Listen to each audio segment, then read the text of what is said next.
tema da aula, eu escolhi escoliose, tá?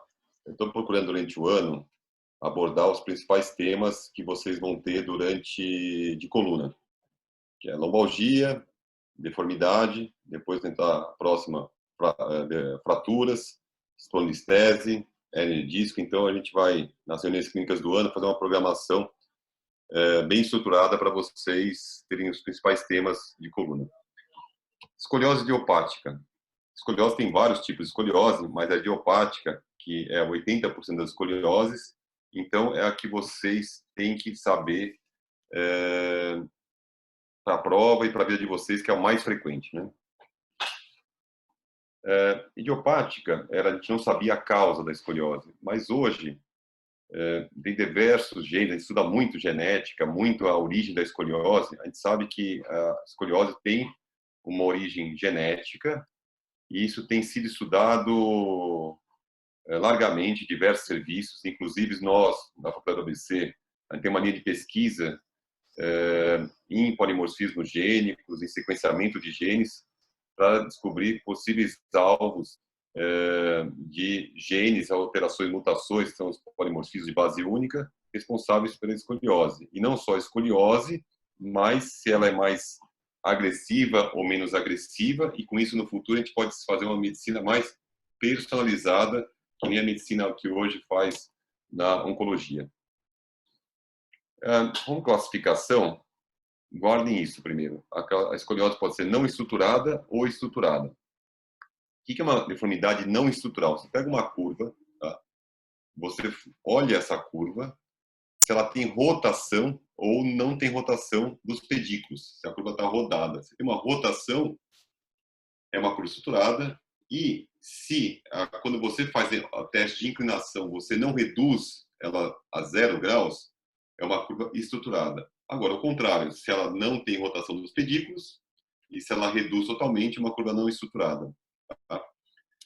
Isso é extremamente importante, porque uma escoliose estruturada, uma escoliose classifica como idiopática, e não estruturada não é idiopática. Geralmente pode ser por uma hernia discal causando uma contratura muscular, daí causa uma escoliose, uma dismetria de membros, pode ser escoliose secundárias, tá?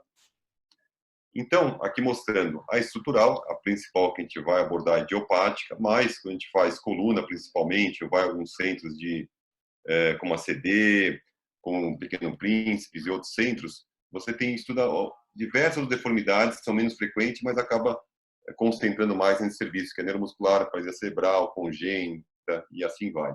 E não estruturada, como eu falei, tem algum fator que está causando a escoliose. Se você tirar esse fator, a deformidade reduz, porque é uma deformidade secundária, como a postural, inflamatória, discrepância de membros, tudo.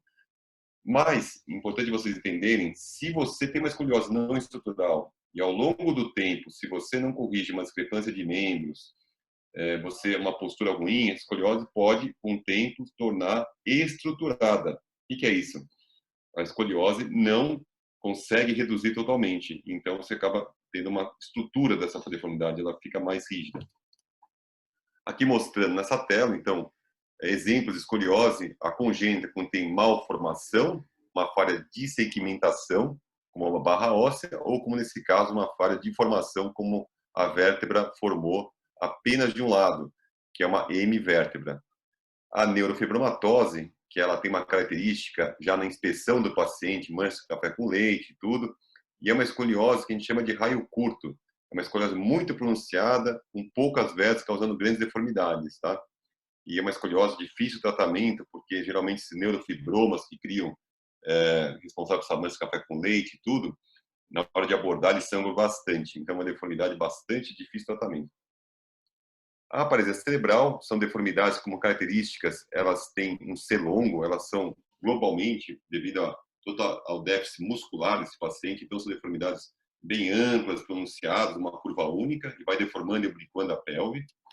E a idiopática, a característica, são curvas intermediárias, não como uma neurofibromatose e não como uma paralisia cerebral, que são uma curva única. Então tem duas curvas, geralmente tem uma curva compensatória e tem mais essa característica, mais uma certa harmonia nessa curva. Para vocês entenderem, alguns dados bastante interessantes, por exemplo, alguns conceitos. Vértebra apical. A vértebra apical é a vértebra, quando fala qual que é a vértebra apical da curva? É a vértebra que mais fica distante do centro dessa curvatura. Isso é chamado vértebra apical. Vértebra superior e inferior da curva, aí tem que achar sempre a vértebra superior e inferior. O que seriam essas vértebras? A vértebra superior, se você vai traçando retas aqui em cima da vértebra, tá? Como traçou essa aqui em cima da vértebra, a vértebra superior da curva é a última vértebra que faz parte dessa curvatura. A de cima, se traçar uma reta aqui, ela nunca vai convergir para esse ponto imaginário. Essa vértebra está indo formando uma outra curva, tá? Então, assim, traçando retas em cima e embaixo da vértebra, você vê se elas estão paralelas ou convergindo. Então, a gente acha a vértebra apical, a vértebra superior e a vértebra inferior. Outro conceito, o que é uma curva principal? Pergunta assim, qual que é a curva principal dessa escoliose?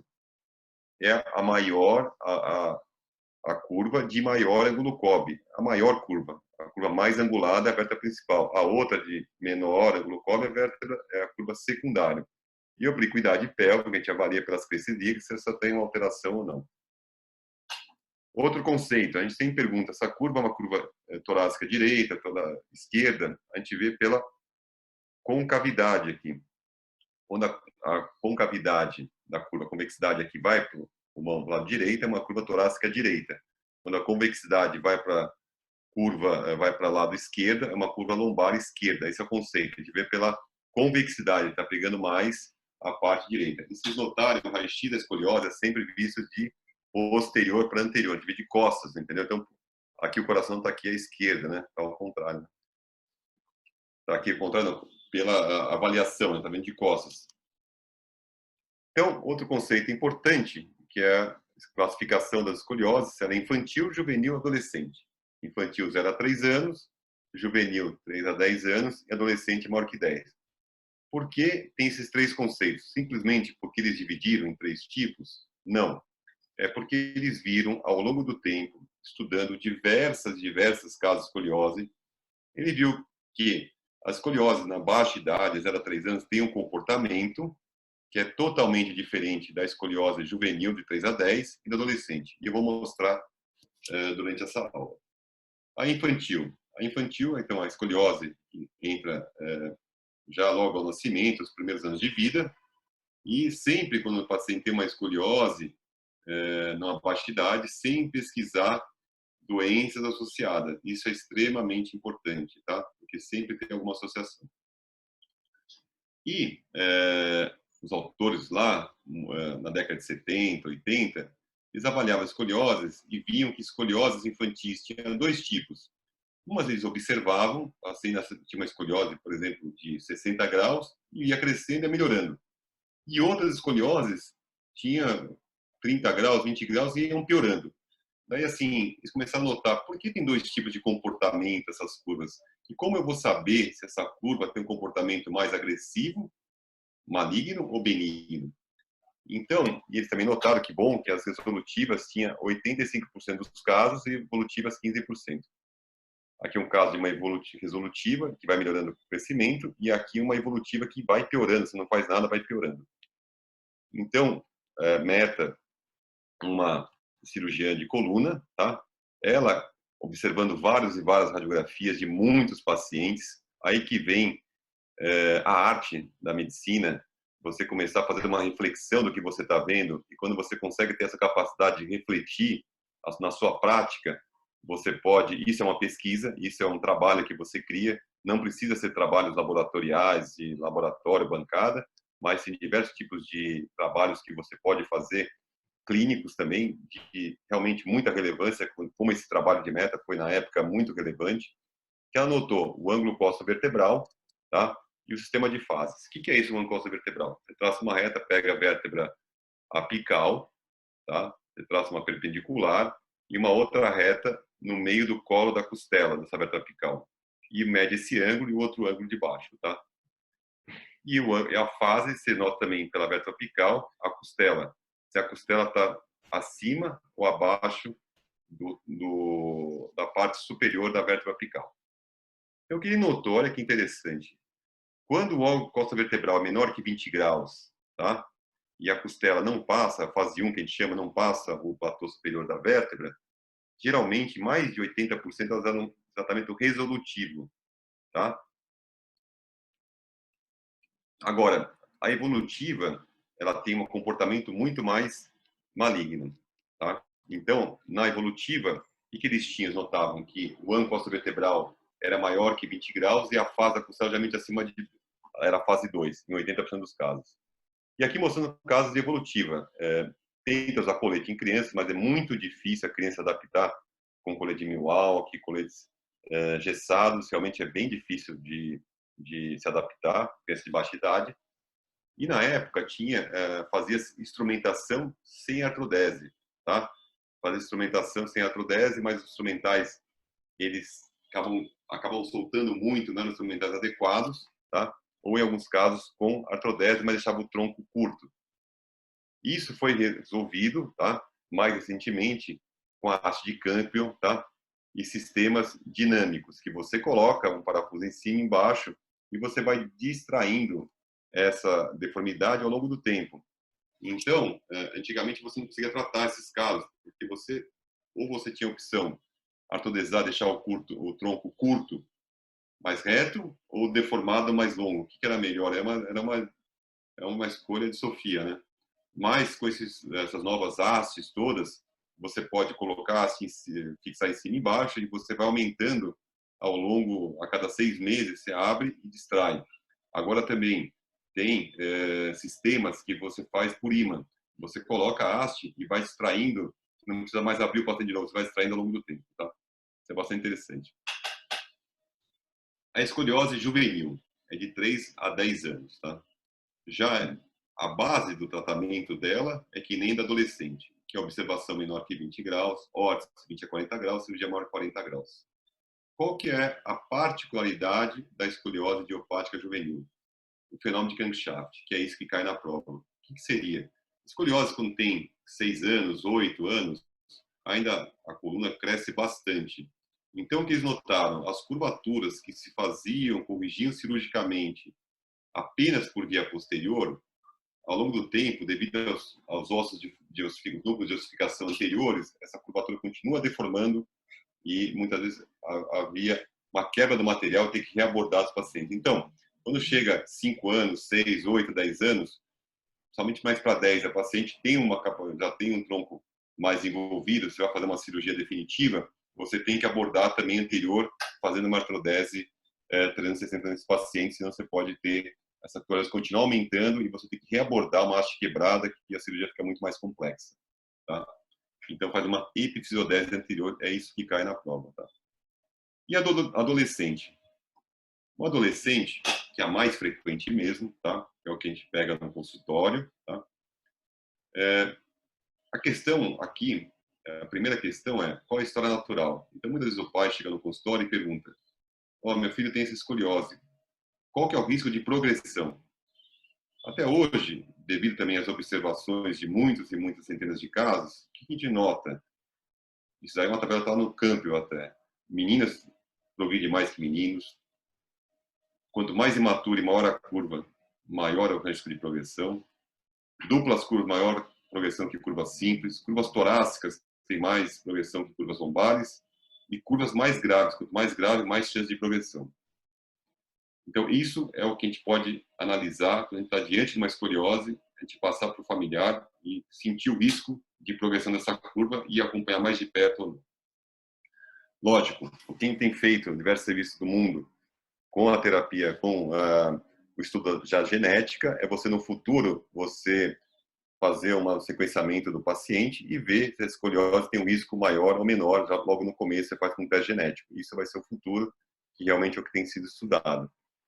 Porque o que a gente vê até hoje, que nada mudou muito nessa avaliação do paciente. Mas agora, com a parte experimental, isso aí tende a mudar. Então, vamos lá. Como que se avalia um paciente com escoliose idiopática? Primeiro, na história. Queixa. Além da deformidade, se tem dor. Quando tem dor, sempre tem que pesquisar se o paciente pode ter deformidade, criança não tem dor. Se tem dor, precisa tumor, infecção. É muito importante avaliar. Também, a alteração neurológica. examinar, fazer o paciente força, sensibilidade, o cutâneo abdominal, cremastério, fazer os reflexos, porque se o paciente tem alguma alteração neurológica, deve-se fazer uma ressonância do paciente que pode ter alguma alteração no canal medular desse paciente. Época do aparecimento para classificar e ver o risco de progressão. E uma coisa que ajuda bastante é estudar a família do paciente, como é o comportamento dessa deformidade nos indivíduos da sua família, não só irmãos, pai e mãe, mas também tios, primos. É bastante importante você avaliar isso. Como é feito o exame físico, isso cai na prova também. E também a gente fala muito de prova, mas aí também não é só para a prova, para a sua vida, né? Ao examinar adequado um paciente de deformidade, sempre com alguém familiar na sala, junto com você, ou se não, uma assistente sua. Avaliar o paciente de costas. De costas tem que avaliar, começa sempre com o sistema podistal, a altura do ombro, a altura da escápula, treino do talhe, a altura da cricilíaca. Lateral, avaliar a curva torácica, a curva lombar, extremamente importante, tá? E avaliar de frente. De frente, geralmente, é o primeiro sinal que o paciente nota quando se olha no espelho. Nota, por exemplo, se está uma simetria aqui na cricilíaca, se tem uma simetria da mama, uma costela mais saltada. Isso é interessante, que é o primeiro sinal que o paciente apresenta, que ele relata. Esse teste é o teste de Adams, teste do minuto, é extremamente importante, porque tem uma alta sensibilidade. Por que essa alta sensibilidade? Porque a caixa, a escoliose, não é uma deformidade só no plano frontal, é uma rotação de toda a caixa torácica. Então, quando roda toda essa caixa torácica, quando você abaixa, você vê com bastante clareza a giba costal. Então, é um teste bastante sensível e é usado para triagem em larga escala. Tá? Tem uma capacidade de triar muito mais fácil do que você observar a criança somente de frente. A partir do momento que você caracteriza uma deformidade, você faz o fio de prumo para ver se a deformidade é compensada ou incompensada. Você coloca C7, um fio, com um peso embaixo, e esse peso tem que cair no sulco interglúteo. Se cair à esquerda ou direita, tem alguma descompensação nessa coluna vertebral. Tá? Radiografias. A partir do momento que você desconfiou da deformidade, tem sinal nessa paciente, você primeiro pede um raio-x de frente e perfil de pé. Se você notar que esse paciente tem uma deformidade, você diagnosticou a deformidade, aí sim você pode pedir a radiografia dinâmica, inclinação direita e esquerda. Tá? Raio-x AP perfil de pé, você mede o glucob e, importante, raio-x de inclinação é deitado, não é de pé. De pé, o paciente não consegue inclinar, se ele vai inclinar tudo, ele vai cair do lado. Então, você tem que fazer o raio-x deitado, o máximo de pedir para o paciente realmente lateralizar o máximo possível, tá? Para ver realmente se a deformidade é flexível ou não. Aqui a gente baseia na medição do glucob. O glucob é medida de a vértebra superior da curva e a vértebra inferior da curva, tá? E você traça uma perpendicular, e esse ângulo que se forma, você tem o grau COB, tá? Também, na nossa avaliação, a partir do momento que tem escoliose, hoje o raio-x de panorâmico você já vê a cricilíaca. Se você não conseguir ver, você pede um raio específico, dá para ver cricilíaca. E você classifica o sinal de Risser, maturidade esquelética. 0 não aparece nem de crescimento, 1, 25%, 2, 50%, 3, 75%, 4, 100%. E 5 fecha, tem a fusão dessa cricilíaca. A maturidade esquelética é bastante importante como um suporte para indicação de coletes, tá? E também para indicar o tratamento cirúrgico e também para a gente finalizar o acompanhamento desse paciente, que não vai ter risco mais de progressão essa curva. Luciano, Quando chegar em C4, só para avisar que já deu 20 minutos de aula, tá bom? Então, vamos adiantar.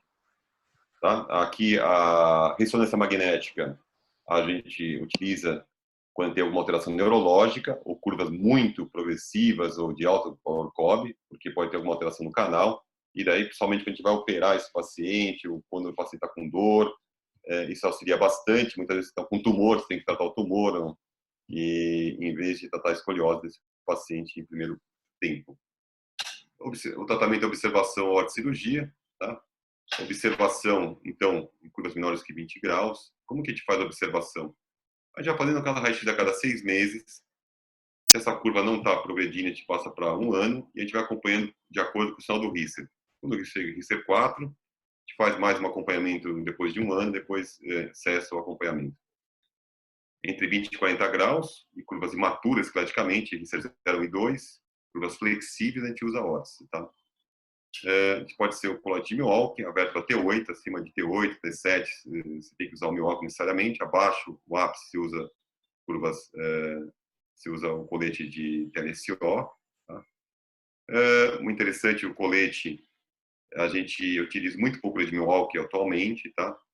Se você fizer um colete bem feito, em alguns lugares faz até molde em 3D, você realmente, praticamente se trata todos com TLSO, porque o Milwaukee é muito difícil de tratar. Existe uma evidência forte que o colete faz efeito, realmente ele segura a progressão da curva, tá? Achavam que não, mas quando faz trabalhos bem assim controlados, mostra que o colete tem uma efetividade bastante importante, evita o aumento, evita um caso cirúrgico, né? Tratamento cirúrgico maior de 40 graus, tá? E quando a paciente é bem matura, já pode indicar a partir dos 40. Quando ela já tem uma maturidade um pouco maior, você pode esperar um pouquinho mais o aumento do glucose. Como a gente avalia a cirurgia desse paciente, o mais simples hoje é a avaliação de Lenk. A gente divide a curva em torácica, proximal, principal e tóraco-lombar-lombar. Divide a curva da coluna total em 3 curvas. A gente avalia qual curva é estrutural. O que é a curva estrutural? É a curva que se inclina, faz a correção da curva, ela não desce nunca abaixo de 25 graus. Então, é uma curva estrutural. O contrário é uma curva não estrutural. Então, o princípio de Lenk, você vai incluir na sua instrumentação apenas as curvas estruturais, tá? Então, aqui mostrando que a curva torácica é estrutural, de baixo cai para 10 graus, uma curva não estrutural. E aqui é uma tabelinha bem simples, que você avalia as 3 curvas, você classifica a estrutural e a torácica. Você vai instrumentar, tratar só a curva estrutural. E que nem uma árvore, a partir dessa curva, corrige essa curva estrutural, as outras curvas, ela acompanham essa curva estrutural, essa correção, e entram em harmonia. Isso é bastante interessante. Como esse caso, a paciente uma altura, discrepância da altura do ombro, escápula bem elevada, triangular alterado, você vê o quadril mais prominente que o outro, e aqui 55 graus a curva torácica, 45 graus a lombar, você vai instrumenta só a curva principal. Interessante logo essa descompensada, mas com o tempo ela compensa, porque a curva lombar ela acaba encaixando na curva torácica. Isso é bastante interessante. Complicações da escoliose idiopática. Descompensação, déficit, proeminência costal, infecção, retirada do implante, quebra do material, por da artrose. Tá? Você minimiza muitas complicações de acordo com a experiência do cirurgião. Escoliose é uma cirurgia que deve ser feita por cirurgiões de coluna, mas cirurgiões de coluna experientes que tratam isso. Eu tenho visto muita complicação em escoliose, porque o médico acaba de sair da residência de coluna e resolve fazer uma cirurgia. E é uma cirurgia que realmente leva um treinamento de 5 a 10 anos de cirurgia de coluna para você fazer de uma forma para não causar mal para o paciente. Eu acho que isso é importante você entender esse ponto. Tá bom?